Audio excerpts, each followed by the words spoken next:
कि गुरु रविदास जी 650 साल पहले जो गुरु रविदास जी ने बहुजन समाज के लिए बीड़ा उठाया था, 650 साल पहले गुरु रविदास जी ने एक चीज हमको दिया था, कहा था कि ऐसा चाहूं राज में जहां मिले सबन को अन्न, छोट बड़े सब सम बसे, रविदास रहे प्रसंग। तो आज की सत्संग सभा से मैं पूछना चाहूंगा, क्या हम समान हैं? हमारे अंदर समानता है? नहीं है ना? हम एक समान नहीं है। कोई छोटा है, कोई बड़ा है, कोई पैसे वाला है, कोई अमीर है, कोई गरीब है। हमें ये समानता देखने को नहीं मिलती। रविदास जी ने 650 साल पहले ये चीज कह के गए थे कि हम सब समान हैं, लेकिन अज्ञानता है हमारे समाज के अंदर। अभी तक हमारा समाज वहां तक उस स्थिति की नहीं पहुंचा जहां में पहुंचना चाहिए था। अभी हम लोग वहां नहीं पहुंचे, क्योंकि मानव जीवन की 3 अवस्थाएं होती हैं। मानव अवस्था में 3 अवस्थाएं होती हैं, और 3 अवस्थाएं क्या है? एक अवस्था होती है जानवरीय अवस्था, दूसरी अवस्था होती है मानवीय अवस्था, और तीसरी अवस्था होती है महामानवीय अवस्था। तीनों का अर्थ भी बताऊंगा। जो जानवरीय अवस्था होती है, वो व्यक्ति जानवरीय अवस्था में होता है जो अपने लिए और अपने बच्चों के लिए तक सीमित रहता है, यानी अपना परिवार चलाने के लिए और अपने बच्चों का परिवार चलाने, खाने पीने का खर्चा उठाने तक सीमित रहता है। ये जानवरीय अवस्था होती है। दूसरी मानवीय अवस्था होती है, जो मानवीय अवस्था में ये कहा गया है कि जो लोग जानवरीय अवस्था से मानवीय अवस्था में प्रवेश करते हैं, वो यहाँ पर होती है जो व्यक्ति अपने परिवार, अपने सगे संबंधी और एक दूसरे के पास पड़ोस के जितने व्यक्ति हैं उनका भी भला चाहते हैं साथ साथ। ये मानवीय अवस्था में होती है। और तीसरी अवस्था जो बताई है वो यह है महामानवीय अवस्था। वो महामानवीय अवस्था में कौन लोग हैं?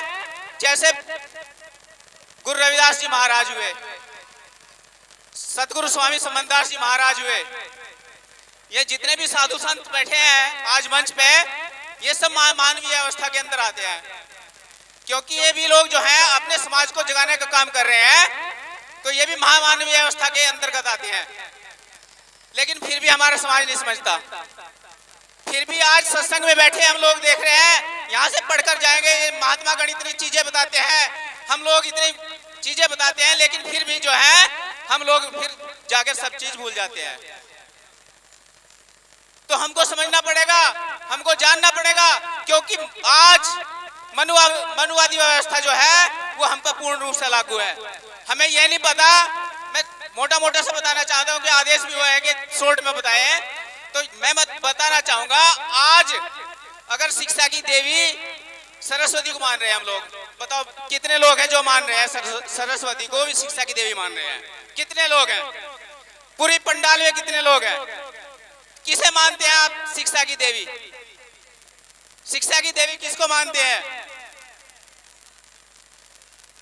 आप ही बताएं किसको मानते हैं?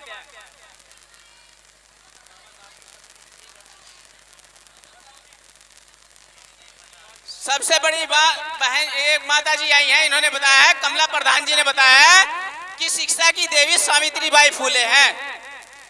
सावित्रीबाई फूले जिन्होंने इतना संघर्ष किया, और एक मुस्लिम समाज से है माँ फातिमा शेख।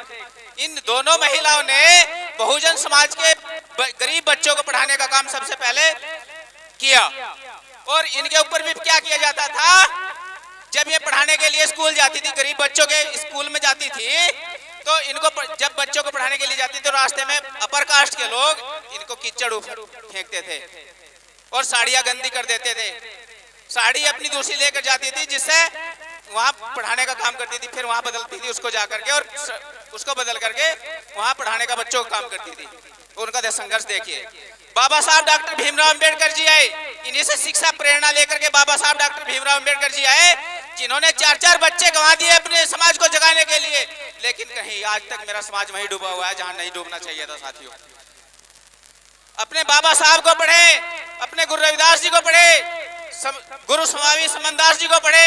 मेरी यही विनती है आप सबसे कि आप जो है अपने महापुरुषों को पढ़ें। और बाबा साहब डॉक्टर भीमराव अंबेडकर जी ने एक अधिकार दिया था हमें, वोट का अधिकार। बोले सतगुरु समनदास महाराज की। उसको जो है सोच समझ कर वोट करें, यही हमारा एक मूल मंत्र है, यही सत्ता की चाबी है। बहुत बहुत धन्यवाद, बहुत बहुत आभार। सतनाम, जय भीम। बहुत बढ़िया जी डॉक्टर साहब, आपका आभार।